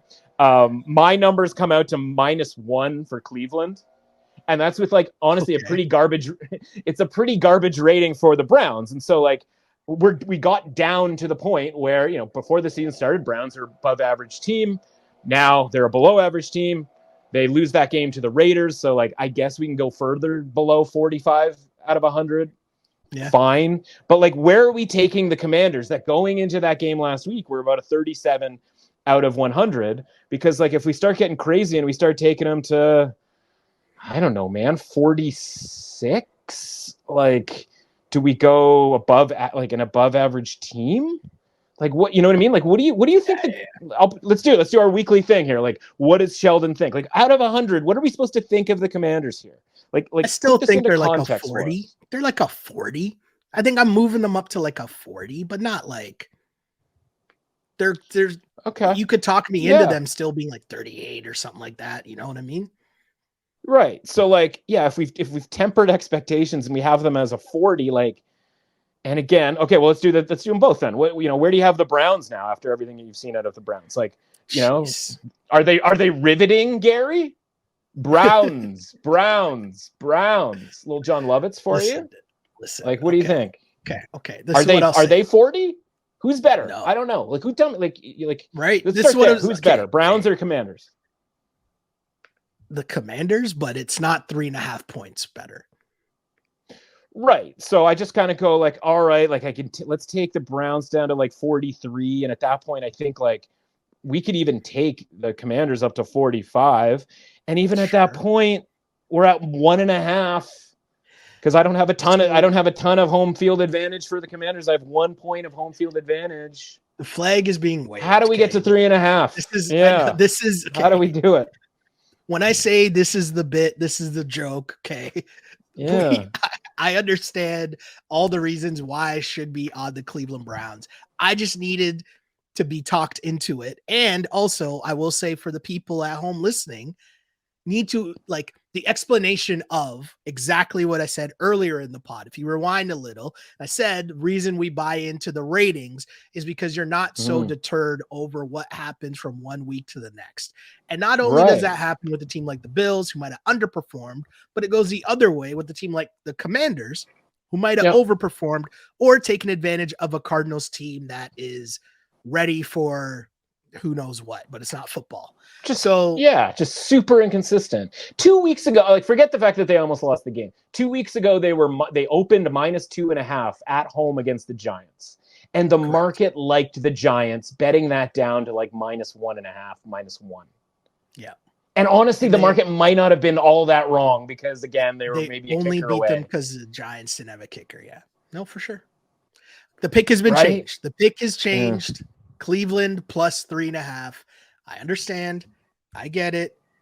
Yeah, that's just where it's not comfortable, but it's quite strictly a numbers play because you're obviously Jaden. There's no greater compliment than when the betting market is afraid to fade you, right? And that's where we're at with Jaden Daniels, where everybody's afraid to mess with Jaden Daniels. So like, man, well, that's awesome for him, right? 4 games into his rookie season, and everybody's afraid to deal with you.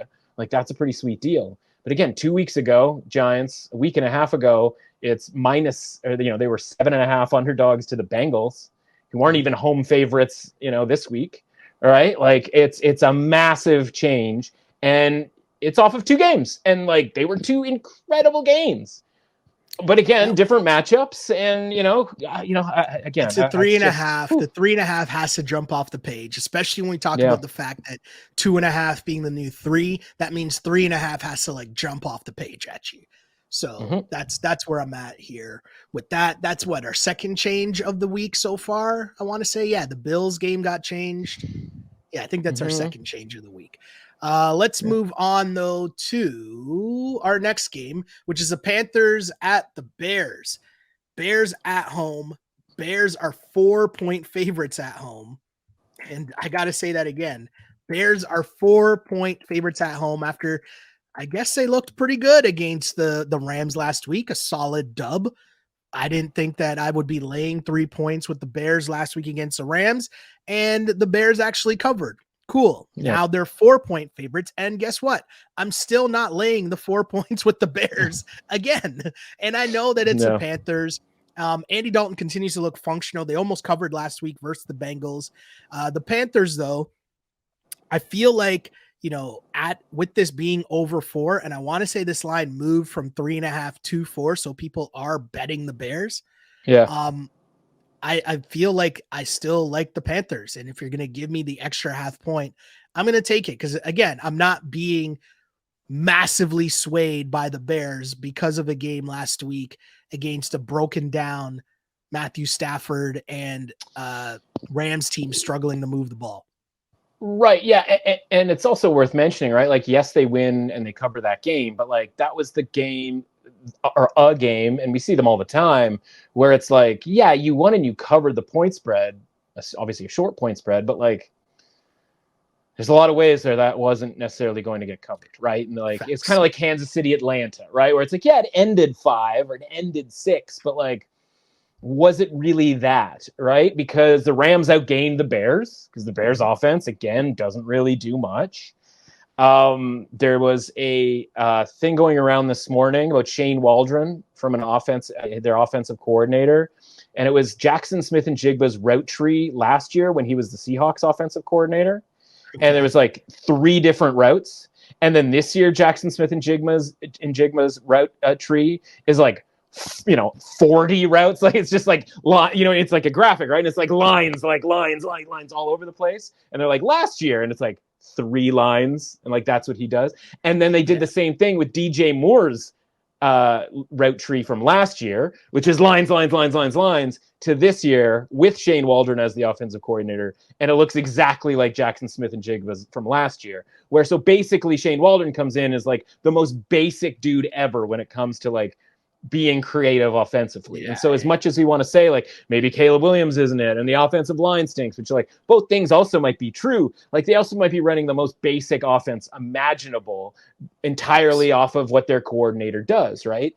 And yet the market still likes the Bears to the point where we're in this weird position where last week it was like, all right, man, you're doing a -3 thing and nobody seems to be upset about it. Like we talked about how we can't have flat -3s. That was a flat -3 last week. You want the Rams, you can have them. You want the Bears, you can have them at 3. And it was just sitting there going like, why would anybody want the Bears? But those who wanted the Bears ended up covering. And so you have to take that number and you can't downgrade the Bears because they won and covered.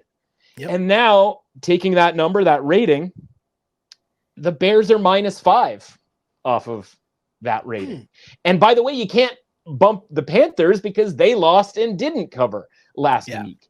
And so if you look at it from that lens, you go, okay, theoretically, the value is on the Bears. So when you're wondering why people at -3.5 were looking to bet on the Bears, you go, oh, because I'm not the only one doing this.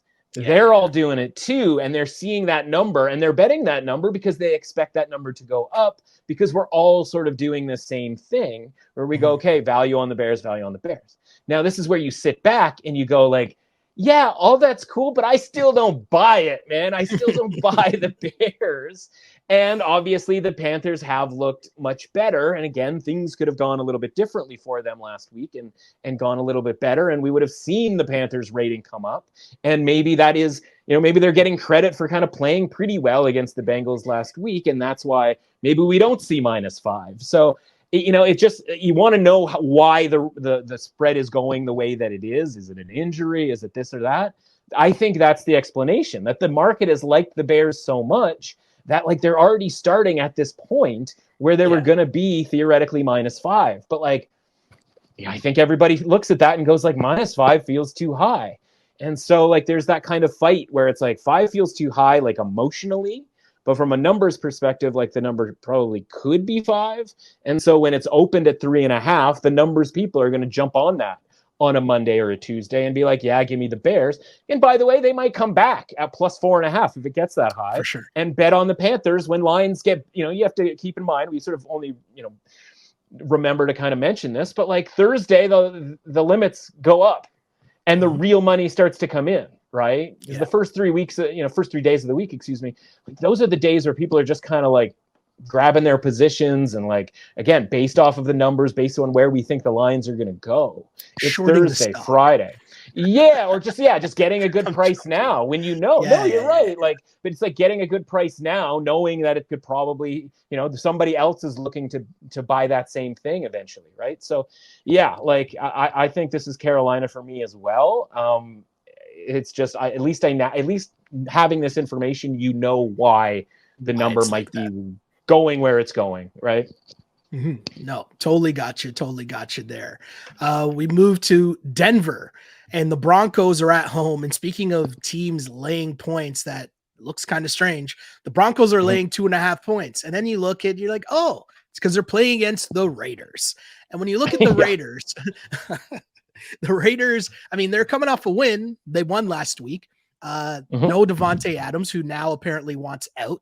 Max Crosby was banged up. He missed a game for the first time in a long, long time, but yet they won. To me, though, this is the zigzag nature of the Raiders. And so with the zigzag following that, this would be their bad game. I do think, though, some respect has to be put on the Broncos defense. I want to give the Broncos defense some credit here. I know it was a rain game, but you held Aaron Rodgers and company to 9 points and you were able to win a game. I'm okay with that. Do I want to lay 2.5 points? Or I think it was 3 actually when I wrote this, and then 2.5 when I checked the line just before we started recording. So do I want to lay almost a field goal with the Broncos? Not really, but I feel a lot better laying 2.5. So I'll do that. Right. I think Bo Nix can be functional against the Raiders defense, and they just run the ball. Defense might be able to turn over Minshew. I can talk myself into Denver in this one, but I don't like it. Right. Interesting that Devontae Adams is like asking out and wants a trade the week that he would be matched up against Patrick Surtain, who is basically on full, like, no one notices because it's the Broncos, but like full on lockdown mania mode, right? Where it's like, feel free to go check out the stats that Garrett Wilson last week, Mike Evans the week before that, George Pickens the week before that, and DK Metcalf, who's done nothing but like be awesome for the last 3 weeks. Check out what those guys have done against the Broncos, right? And there is one sort of through line between all of that. And so Adams can play in this game and get locked down, or he can not play in this game and it's still not going to make a difference because he was probably going to get like 30 yards anyway, because that's just how good Patrick Surtain has been. I think this is a game where, like, if you're sort of rattled about the idea of laying points with the Broncos, which, like, I am, and you sort of understand, like, okay, this is a divisional game. Yes, the Raiders are like super inconsistent, but at least they have sort of a functional quarterback, which again, like, is great now. Isn't going to win them any Super Bowls in anytime soon. Not really. This is the one where I want to do the teasing up, right? I want to dare the Broncos to win by 10 points in this game, or win by 2 scores. So this is the one where I'm going to kick this thing up to plus 8.5. And I should mention, as we pass that game, 49ers, a really good option potentially to use as a teaser leg if you think that, they're just healthy enough to like win a game against the Cardinals, which I think would be fair. But that Kyler Murray and the backdoor nature of, what he's capable of is not something you want to mess with. Like, that's a prime tease down situation. We actually won with a tease down last week with the Chiefs, right? These are the teams that we should be relying on for the tease down, the 49ers and the Chiefs. And maybe that's it, to be completely honest with you. So this is the one out of all the like plus 1.5s, plus 2.5s, where you just go like, yeah, I don't want the Broncos minus 2.5, but I'm not tripping over myself to bet the Raiders at plus 2.5. And it doesn't seem like it's going to get to 3, or even sort of that expensive 3 where we want to, pay minus 120 or better.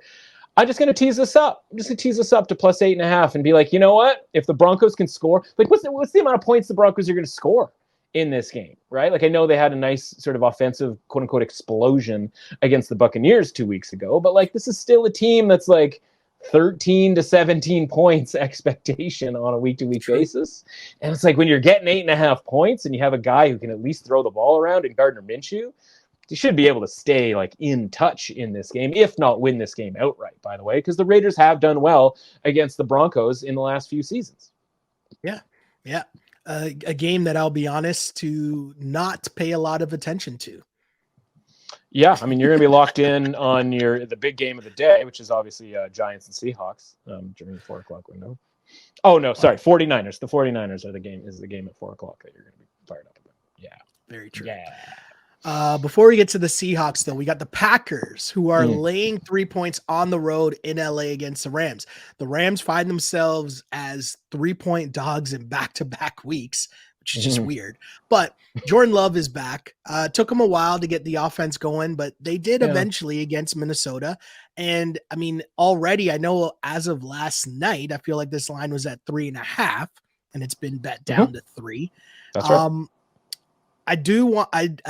I'm struggling with this one though, because at 3.5, clear on the Rams at home as a 3.5 point home dogs. Now it's at 3. I'm still leaning that way, but knowing that the world is on that, or at least that's where it's tracking, so to speak. Rams plus 3 here, just because I feel like, I know it didn't work out for them last week on the road, but at home, maybe able to cook up a little something different here. Hopefully, maybe can they get some people healthy? Yeah. Can they, like, That's the hope. I thought it was a heroic effort 2 weeks ago against the 49ers, but I just look back at that and I go, man, the 49ers did some work on offense, at least in the first 3 quarters of that game with like just Jawan Jennings. And now you're rolling in with the Packers who, you can understand why things didn't get off to a good start. We obviously talked about the Brian Flores element and Jordan Love just coming in and just being like, all right, things are moving awfully quickly for your boy. And then obviously the Packers defense not having a sort of a plan, if you will, or at least not as good of a plan as Kevin O'Connell usually has for Sam Darnold. And so I just look at it and I go like, okay, the Packers are going to come in and you never know who's going to score a touchdown for the Packers, right? Like somebody, Jordan Love throws the ball in the end zone, somebody catches it and you're just like, what, who is that? Like you're squinting. You're like Dontavian Wade, like Bo Melton is on the field. Like what, who got that one? And it's just like, because it could be anybody, right? Tight ends look identical. Like there's like 7 different guys that could score. It's like, I thought you were only allowed 5 skill position players on the field at one time. And so I just look at it and I go like, still think the Rams defense is pretty dicey here, and I think can get chopped up pretty good. I understand from what do we talk about? Anytime a +3 is available, it's like instantly gobbled up. Now we're talking about a +3.5 with Matthew Stafford and Sean McVay. Like, of course that's going to get gobbled up. But I like that number. I think 3.6 is sort of a pretty fair number here. I can't move the Rams up after losing and not covering against the Bears. So it's not like I can say that their rating is particularly fraudulent off of last week. And then I have the Packers as the same number as before the season started. 57 out of 100, right? 57 out of 100 made sense before the season, made sense going into that Eagles game, made sense with Jordan Love coming back. Obviously, we talked about those 2 games where he was gone and where they got launched into oblivion into Panther Town, way at the bottom of the league. And it was like, well, that doesn't make any sense. And now I think this is full game under his belt, essentially second game of the restart of the season for Jordan Love. Indoors, Rams with obviously a very mediocre home crowd. What happens when the 49ers come to town? Red everywhere. What happens when the Steelers come to town? Well, I'm here to tell you, I don't know if you've heard, but the Packers have a bit of a following in the NFL. I don't think that there's much of we got to switch. I don't think that the Rams have much, the Packers are going to have. I don't think the Rams are going to have much of a home field advantage with how much noise that the Packers fans out west, whether it's travel or transplant, are going to bring to the table here. So I think 3.5 made a lot of sense in this game because I think the Packers are a division contending type team. I think that the Rams are, obviously limited. We're not getting the guys back that the Rams need to be even an average team. The secondary still banged up, right? There's just a lot of things kind of going against the Rams here. And now that this line is down to -3, I'm pretty content with taking the Packers in this game, even though it's on the road, which I don't even really think is going to be all that much of a disadvantage. Flag is out. Flag is out. Control room's changed. Control room doing work this week. The Packers. Move over to the Packers. Jordan Love's second game back. I do like that, building some momentum there. And yeah, it's a tough sledding if you're ever watching the Rams and rooting for them to come back and Matt Stafford just getting buried in the pocket over and over again. So yeah, that pick switched to the Green Bay Packers -3. We move on to our last 4 o'clock game, which is the New York Football Giants on the road in Seattle. Seahawks favored by 6 points. The 6 points is a lot, right? I get it. Mm-hmm. The Giants, though, the one thing I'll bring up, the Giants played last Thursday. The Seahawks played on Monday. How's that even allowed? I don't understand that. How's that schedule maker, the computer figuring that out? That shouldn't be allowed, I feel like. But with that being said, it is the Giants, so they probably need all the added edges that they could probably get here. I'm on the Giants +6, but I need to know that Malik Neighbors will play because I feel like that's a pretty big deal if you watch the Giants offense. 100%. So that's the first thing I'll say. If Malik Neighbors is not playing, I am not on the Giants, but barring health here, Giants +6. I feel like that's a tough one here, and I could be definitely talked out of this because if you tell me that you can get the Seahawks, if you reverse it, and you say Malik Nabers is going to be ruled out, and then this line's going to go up, I would feel better about having the Seahawks at -6. Do you know what I'm saying? Oh yeah, like, well, this is you. Yeah, are you going to try to beat the market to the news and be like, that move, right? Where it's like, okay, let me grab the Seahawks now at -6, then Malik Nabers gets ruled out. I thought you were going to say, if Malik Nabers gets ruled out, does this line go to 7? At which point, now we're having a conversation about whether the Giants are the side here, because the Seahawks are on that short week that you mentioned. And the Giants aren't on that short week, And so the Giants can do some stuff. Obviously, I would put it this way: their chances of winning, I think, probably go out the window if Malik Nabers doesn't play. That being said, how often are we sitting there watching Sunday Night Football or like that terrible pregame show before Sunday Night Football, and it's like, and the Giants like won without Malik Nabers, no Malik Nabers, no problem, because like they could run the football against the banged up Seahawks defense on a short week. And oh, by the way, like the front seven for the Giants against an offensive line that again is still working off of their third offensive tackle on the one side for Geno Smith. And it's just like, oh yeah, like this is football. And like they did manage to throw the ball to a couple other people and run the ball okay and made some defensive plays and all of that sort of thing. So it's like, yeah, like that would be, I kind of would really like +7 without Malik Nabers, right? So, but the point is that doesn't help you right this second, because I don't want to take the Giants until I know what I'm getting out of the Giants. But if Malik Nabers plays, I mean, I'd love +6. But I would still take +5, if that's the case. So I don't really want to make that bet just yet. Now, if you want, like, you're dying to take the Seahawks and you want to get on front of that and hope that Malik Nabers' concussion deal means that he's not available, then like, okay, you're betting on sort of two things, right? Exactly. First, you're betting that he gets in, that he can't come back. You don't necessarily win the bet just because of that. You just get ahead of the market by a half point, a full point, like 6. It's not going to go to 7.5 because Malik Nabers doesn't play. This is, some of this is probably already built in to the idea that Malik Nabers might not play, right? Because the fact that they've had so long, the Giants have to have some idea. Like they're not surprising anyone on their team. They got to know by the time this game's rolling around. You know what I mean? No, and like it's they're not preparing, like they're preparing. Yeah.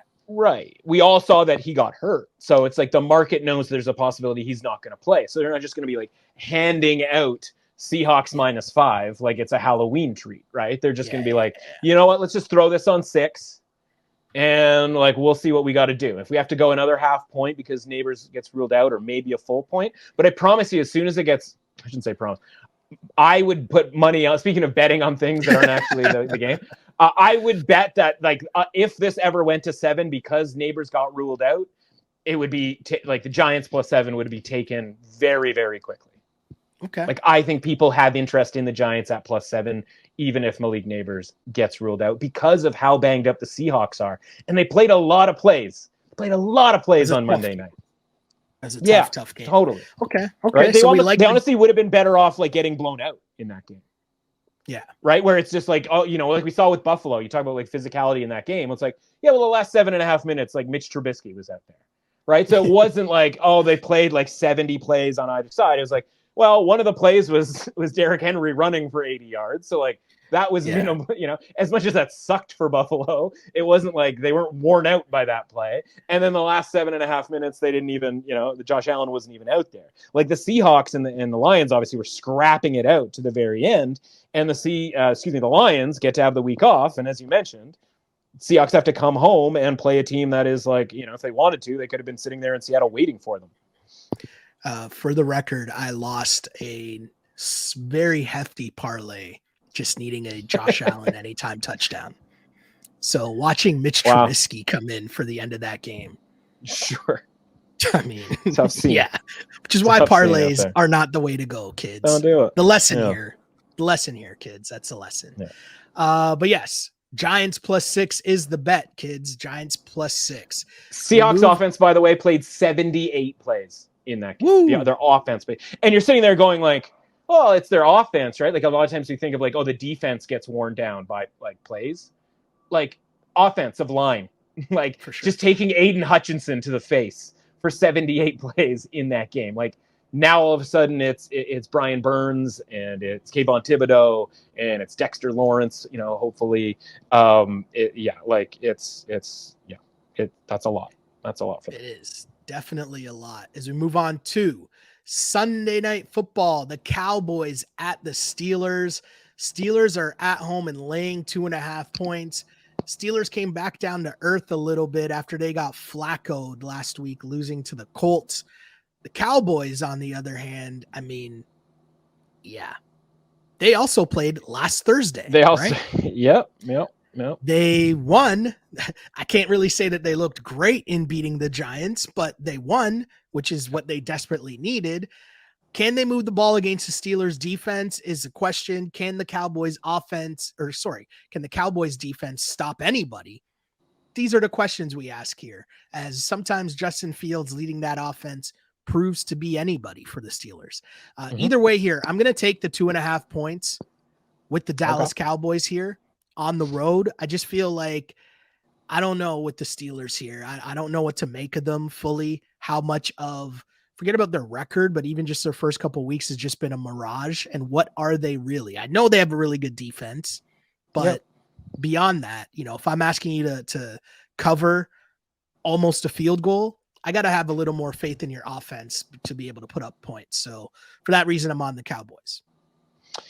Yeah, this is a really interesting game because I've been looking at this game for like a couple weeks going like, I want the Steelers. I want the Steelers in this game, right? And then,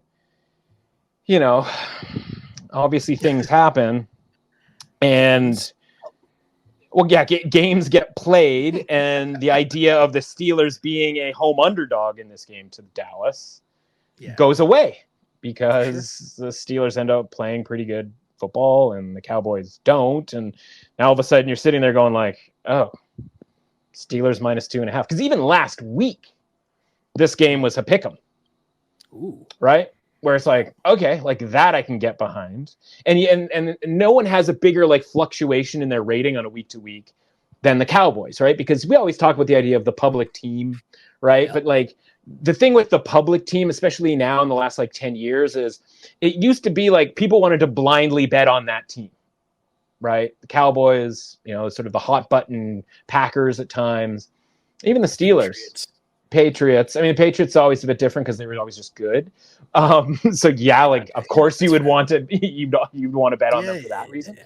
But now the public team is the team everybody's gives attention to, and that doesn't necessarily mean they want to bet on them. Sometimes that means they don't want to bet on them, right? No, in the proliferation of the first take culture, it's like, oh, 1 week the Cowboys are amazing, the next week the Cowboys are terrible. And that's what sways the public perception, and that's what sways their rating. And so like the rating for the Cowboys, even off of that win, is getting killed pretty significantly. Now, you go, okay, well, is that just public perception and people freaking out because the Cowboys didn't look good on Thursday Night Football? And unfortunately, the answer to that is no. It's because they are quite literally without DeMarcus Lawrence, and Micah Parsons, as of Wednesday, is doubtful.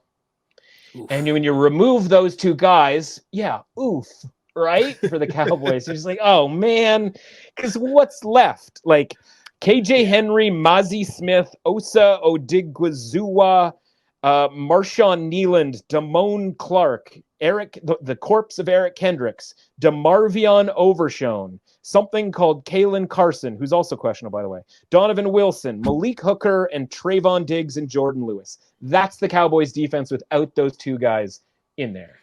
And so now you're sitting there going like, Steelers off of a loss, like they have been moving the football all right. Which one of those guys in the secondary are going to deal with George Pickens, who, like, again, any other offense, maybe any other quarterback, and you're looking at George Pickens going like, that dude might be a top 5 receiver because the talent is certainly there. Meanwhile, Brandon Cook's already evaluated as being out for this game. And so I could reel off the entire Cowboys offense, who, by the way, has Tyler Guyton as their left tackle, rookie out of Oklahoma, who, I don't know if you watched him on Thursday. That guy looks like he could use a couple of sandwiches, some Texas barbecue. He looks a little light in the britches to be able to handle, I don't know, TJ Watt and Cam Hayward, right? Like, it's like that seems problematic for a guy who was jumping false start and holding left, right, and center and complaining about the referees as if the Cowboys were the team that had anything to complain about on Thursday night vis-a-vis the officiating in that game against the Giants when they're getting face mask calls switched around and all kinds of BS happening there. So it's just like, from a talent perspective with the Cowboys, it's Dak, it's CD Lamb,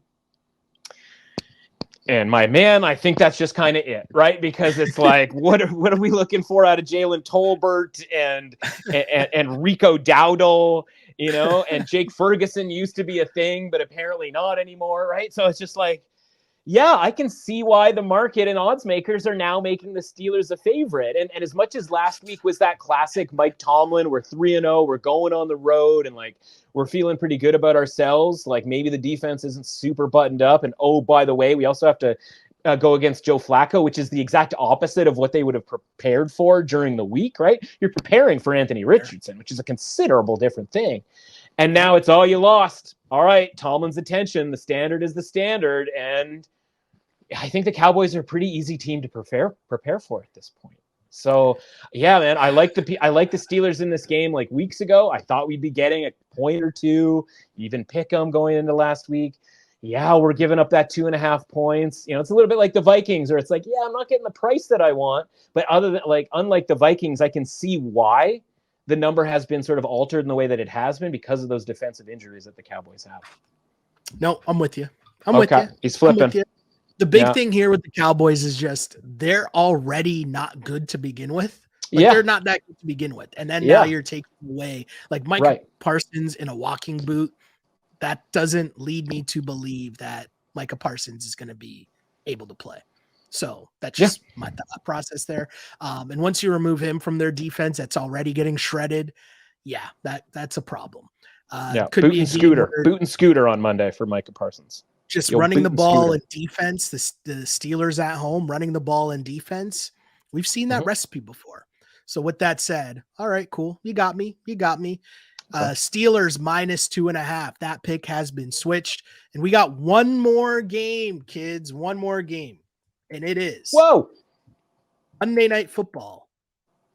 Oh, why are you so shocked? I'm reeling right now. At home. I thought I made a mistake. God. I stopped to see, like, did I make a mistake? Is something wrong here? I still think you made a mistake off of what you think what normally is happening. And if you're listening to this, like, you're like, what's about to happen right now? What is happening right now? So here's what happened. I'll explain this to the people at home. As we switched games, the graphics changed to show what the spread is and what my pick is. And it says Saints at Chiefs -5.5. Sheldon says New Orleans +5.5. Yeah. And I almost fell out of my seat. I heard him react and I looked up and he's like, whoa. And I thought I made a mistake, but no, he's just surprised that I did not pick the Chiefs. Oh my God. I'm reeling. Okay. Here we are. Let's settle down. Okay. Settle down. I'll get to it here. Okay. Yeah. So the Saints on the road. I'm on the Saints +5.5. I just feel like Derek Carr can move the ball enough. Yeah. Right. Which is like going to be a key thing here. And the Chiefs offense just isn't like, what more do you want from Patrick Mahomes? You lose Pacheco. He takes out his only good receiver in Rashee Rice. And now you're left with a rookie and wash Travis Kelce, the corpse of Juju Smith-Schuster. And then, I don't know, is Mecole Hardman still going to be there? Sky Moore? This is a tough ask for Patrick Mahomes to be out here trying to lay more than a field goal, almost a touchdown. This is just a lot. Kareem Hunt, who is now going to be your starting running back as the Carson Steele experiment didn't last 2 weeks. This is a tough one. And I can't take the Chiefs to lay more than a field goal against another team that is functional. That's just where I'm at right now. Need to see it from the Chiefs and Patrick Mahomes. That's a lot of points. 5.5 points is a lot of points. And I don't think the Saints are like mega trash. Yeah. Right. The Saints are functional. That's just where it comes down to. And I really think too, last week's game, Chiefs went down 10-0 to Justin Herbert and company. And then Justin Herbert was just hobbled. And I don't really think that you were able to get much from that offense with Justin Herbert hobbled. And that really helped, the Chiefs come back and win that game by a touchdown. Can they do that again against this team with, Kamara is a beast. We know what the Saints offense is capable of. For that reason, I'm on the Saints plus 5.5. Yeah. And that's why I was reeling. If you tell me right now that you are on the Chiefs, oh my I'm God, going to turn off the podcast right content. now. Oh my God, that would be such I would good turn content. off the pod right now. End it right now. For content alone.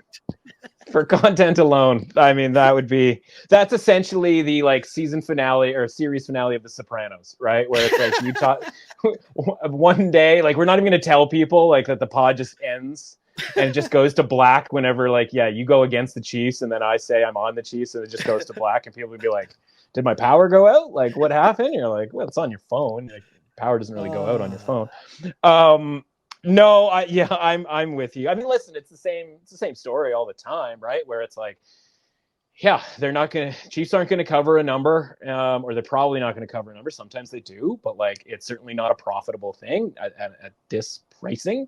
Rashee Rice was the new Travis Kelce, right? Where on third down, it was like, oh God, they're gonna find Rashee Rice like coming across the middle. He's gonna catch and run, like get this first down, and like then he goes out, and then they're like, okay, well let's dust off Travis Kelce in the game last week. But all of a sudden, like it's not like all of a sudden the Chiefs offense was like cooking with gas, right? No. And so like this Chiefs team, like they were last year, by the way, is going to rely on their defense. And honestly, like the total might be a little high for a game that might be, pretty grimy, pretty defensive centric. And so, obviously a couple of injury issues on the Saints side of things, like is, Taysom Hill going to be okay for this game? Because speaking of guys that they dusted off last week, fundamentally it's like, how much do you want to downgrade the Chiefs for the guys that they're now, without, right? And like shocking that Carson Steele, a, Mac running back, like didn't all of a sudden like take the NFL by storm, right? Like it might be that Isaiah Pacheco has a skill set and might be very good, right? In the same way that Rashee Rice has a skill set and might be very good, and why any team could have had Juju Smith-Schuster and they just said nah, right? So yeah, I'm haven't bet on this, and I'm going to do a little more research on Derek Carr when it comes to how he's done against the Chiefs. He's pulled a couple of upsets or near upsets off against the Chiefs at his time with the Raiders. So we're going to do that over the next few days. Obviously, this being a Monday night game, I have some time to kind of, do the work, if you will, with regards to props and all that stuff. But yes, fundamentally, like I like the Saints in this game at plus 5.5. There's plenty of time to hope to get 6, right? If the Chiefs money comes in on Monday or some point over the weekend, or, there's some sort of impetus to bet the Chiefs. I do sort of have a tough time getting to 5.5 just from a rating perspective, even if we knock the Chiefs down to 65 out of 100, away from their sort of usual standard of 70. And we have the Saints at dead even at 50 out of 100. That kind of equates to about 6 for the Chiefs. Yeah. So I'm kind of hoping that's where this line ends up because of that. Now, if you tell me that the Saints are actually above average team, and then I can easily say, okay, well, if they're an above average team, then 5.5 makes more sense. So this is a wait and see approach, but this is definitely me wanting the Saints more than I want the Chiefs in this game. Yeah, I mean it's just too to many no points. one's surprise. Yeah, I mean it's too much. Like, and the way that Rashee Rice gets taken out by Mahomes, it's just like yeah, off of yet another interception from Patrick Mahomes, right? Like it cannot be understated that like he is throwing a lot of picks, right? And so for as much as it's Patrick Mahomes and it's always kind of scary, like to me the scary thing is the defense here. And if we get the version of the Saints offense where if they can run the ball a little bit against the Chiefs, and that opens things up for Derek Carr. Now, all of a sudden, you're getting those competitive games that we saw with Derek Carr with the Raiders against the Chiefs, when the Raiders were, a much worse team than the Saints have, right? A much less talented team than the Saints have. Those games, both at Arrowhead, even and at home, were always a little bit more competitive than people necessarily thought. No, for sure. Totally agree with you there. Another big week of football picks the book as we wrap up week 5. But of course, as we mentioned last week, there's so much info that changes from the time you listen to this podcast or I guess from the time we record this podcast to the time you listen to this podcast, to the time that kickoff happens. So Right. with so much being able to change, where can the people find you online for any updates on, line movements, injuries, how that might be swaying your thoughts here and there? Where can the people find your work, man? Yeah, because people need to remember, right? Like we do this on Wednesday, and if everybody just had to have your blanket, all your picks buttoned up by Wednesday, like what kind of life would that be, right? Like we're all trying to have a good time, follow this Just NFL people for thing. their office pools, Well, yeah, but it's like this is the starting point. This is the joking. starting point for your Exactly. week, right? And this is the same thing for me. It's a starting point for my week. And you go, okay, well, where's the end point? Well, you go over to substack.com, you type in @mrusauthentic or the window. You go over to your Apple or your Spotify, you type in the window sports betting podcast, written work, all of which can be found at substack.com, the window, substack.com /@mrusauthentic, Twitter @mrusauthentic. Not hard to find. Subscribe for free. We got best bets. We got the round robin underdog money line parlay. We've got our fake fantasy football team. Basically, we take 10 players to do things or not do things on a Sunday. That's going pretty well. We've been winners 3 out of the 4 weeks, like everything else, basically, right? Weeks 1, 3, and 4 have been winners, and week 2 have been not. I think that's pretty standard. And yeah, like I said, podcast twice a week, and then college football stuff as well, which is, obviously super fun, super interesting season so far. If everybody, I imagine, probably caught the Alabama-Georgia game. We were a winner from a bet that we made in the summer there. We've got a bet that we made in the summer on Clemson, Florida State. Shell, you're going to like this. Bet Clemson plus 3.5 in the summertime at Florida State. That line is Clemson minus 14.5.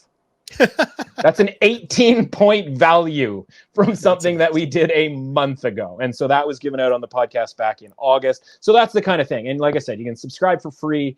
Come on, hang out. We've got a lot going on Thursday and football nights as well. And so it's all good times, and we're winning money. I needed your help as I lost on the Miami game last week. That was a crazy one. It's just dabbling in college football for no reason at all. There's no real reason. Just like was home. Did you take a shot at the Virginia Tech money line? Was that your situation? No, I was on the heavy money line, or no, I was on the heavy spread of Miami, the U by like 17.5, 16.5, whatever it was. Yeah, that didn't go so well. Well, at least you had no chance, right? It was if you tried the Virginia Tech money line, you might have a bit of an argument. But yeah, no, that was trouble from the get-go. It was about to be 21-7 and then pick. That's true. Gone the other way. Yeah, Cam Ward got a little loosey-goosey out there, which Cam Ward can do from time to time. He's like watching Shedeur Sanders tapes and like trying to implement. Yeah. Like, wait, I should be more like him. The all nonchalance team. None of one of them has any chalance. They're passing on chalance. Amazing. I'll try to have my chalance online. Yeah. You can find me on Twitter @Shell Alexander and on Instagram @Sheldon Alexander. And, make sure you follow us there for sure for more information as the week progresses, of course, because I used to pray for times like this to rhyme like this.